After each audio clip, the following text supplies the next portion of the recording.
Assalamualaikum warahmatullahi wabarakatuh. Kami dari kelompok 6 mata kuliah Teori Akuntansi akan mempresentasikan bab 6 mengenai revenue dan expenses. Kelompok kami terdiri dari 5 orang. Saya Sarah Dwi Adiba. Saya Brigita Kresnawati. Saya Kisti Aulia. Saya Melinia Suciana. Saya Marvina Yuni Alfrani.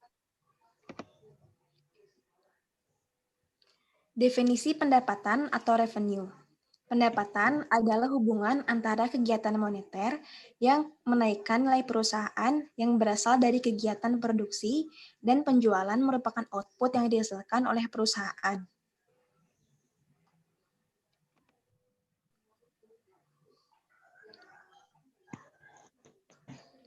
Pengertian tentang pendapatan itu sendiri ada beberapa macam.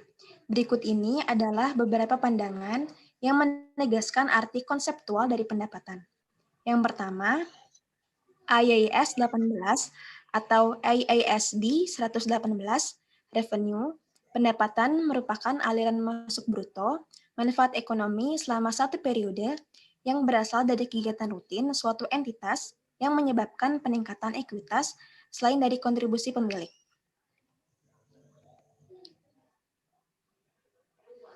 Kemudian yang kedua, menurut IASB Framework, revenue forms part of income. Pendapatan merupakan bagian dari penerimaan atau income yang merupakan peningkatan manfaat ekonomi selama periode akuntansi dalam bentuk peningkatan aset atau penurunan liabilitas yang berasal dari peningkatan ekuitas selain dari kontribusi pemilik.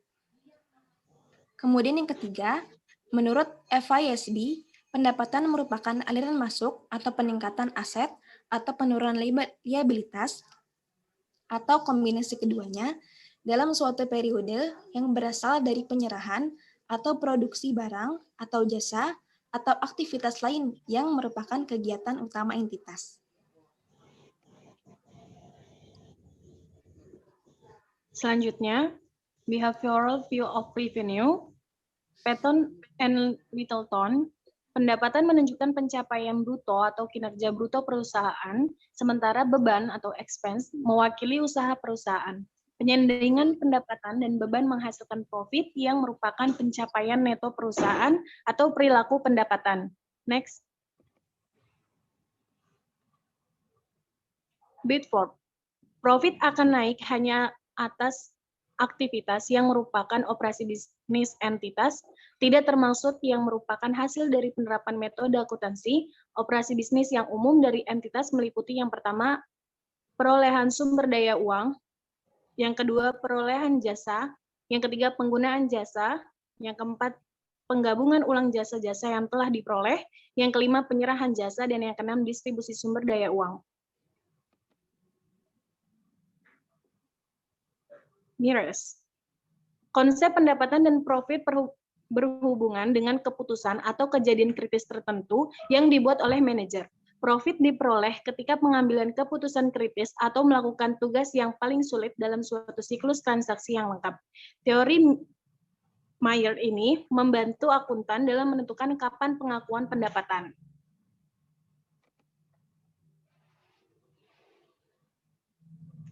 Selanjutnya, revenue recognition. Historical perspective. Selama abad ke-19, income atau profit bagi entitas bisnis ditentukan berdasarkan konsep peningkatan dalam kekayaan bersih yang dilakukan baik melalui kebijakan akuntansi penggantian atau dengan penilaian aset secara periodik atau Chatfield. Namun, konsep ini dianggap berkontribusi atas terjadinya bencana ekonomi yang mengarah pada depresi besar-besaran pada tahun 1930-an karena penilaian aset yang berlebihan. Konsep ini kemudian digantikan secara bertahap dengan konsep bahwa income haruslah terrealisasi.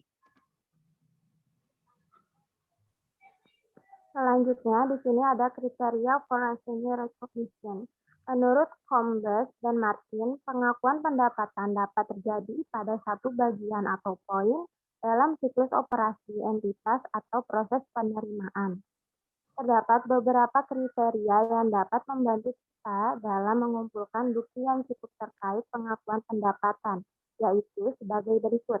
Yang pertama ada measurability of asset value. Yang kedua ada existence of a transaction. Yang ketiga ada substantial completion of the earning process. Nah, di sini saya akan menjelaskan terkait analysis of criteria for revenue recognition. Yang pertama itu measurability of asset value. Pendapatan dapat diukur secara andal dengan prinsip konservatisme, yaitu diakui pada saat terrealisasi secara aktual. Namun, pada akuntansi nilai wajar, perubahan nilai aset akan dicatat dengan sebagai beban atau pendapatan karena menahan aset. Hal ini konsisten dengan pendekatan basis aktual, tetapi tidak konsisten dengan konsep realisasi dan historical cost. Masih diperlukan adanya dasar yang valid atas pengakuan pendapatan dalam standar yang menggunakan akuntansi nilai wajar. Yang kedua ada existence of a transaction. Ketika sebuah pihak eksternal dalam transaksi jangka panjang menyatakan kesediaan untuk membayar harga yang diberikan untuk produk perusahaan, transaksi ini tentu merupakan bukti objektif dari peningkatan nilai perusahaan. Pihak luar memberikan bukti yang menguatkan nilai output. Selanjutnya ada substantial completion of the earning process. Pendapatan tidak dihasilkan atau diperoleh sampai perusahaan telah melakukan sebagian besar kegiatan yang memperoleh pendapatan. Pendapatan tidak dianggap telah diperoleh sampai perusahaan telah melakukan sesuatu. Contohnya, penandatanganan kontrak di kebanyakan kasus tidak menciptakan pendapatan karena tidak ada kinerja yang dilakukan oleh penjual. Nah, apa sih definisi beban atau expense? Nah, di sini saya akan membahas terkait beban atau expense. Beban atau expense itu adalah suatu penurunan pada nilai ekonomi sebagai kas keluar atau usaha yang berkurang. Expense dianggap sebagai kewajiban karena dapat menyebabkan nilai aktivitas menurun.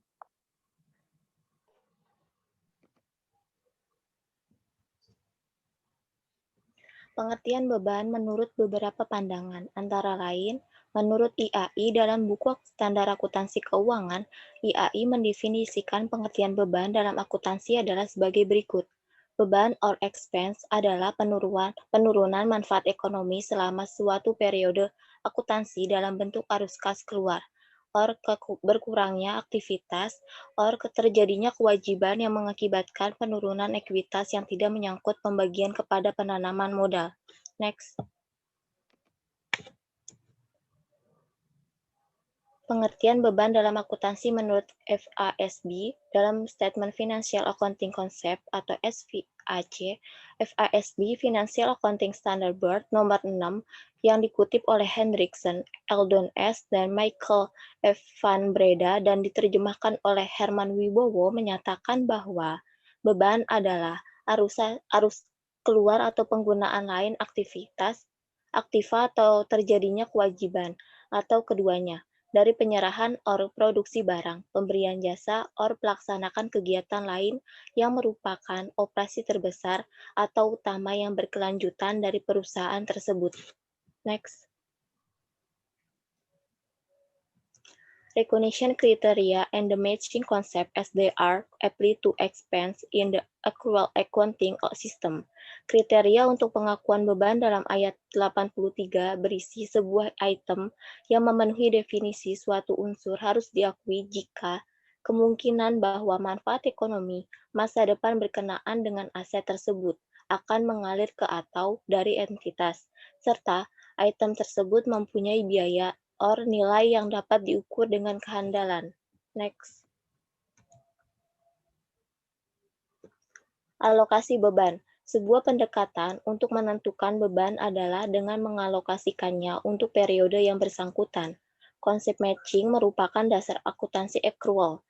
IASB atau kerangka ASB mengakui konsep matching dalam paragraf 95 yang menyatakan Beban perusahaan diakui dalam laporan laba rugi berdasarkan pada keterkaitan langsung antara biaya yang terjadi dan pendapatan tertentu dari penghasilan. Selanjutnya, ada 3 metode dasar konsep matching yang bisa diandalkan.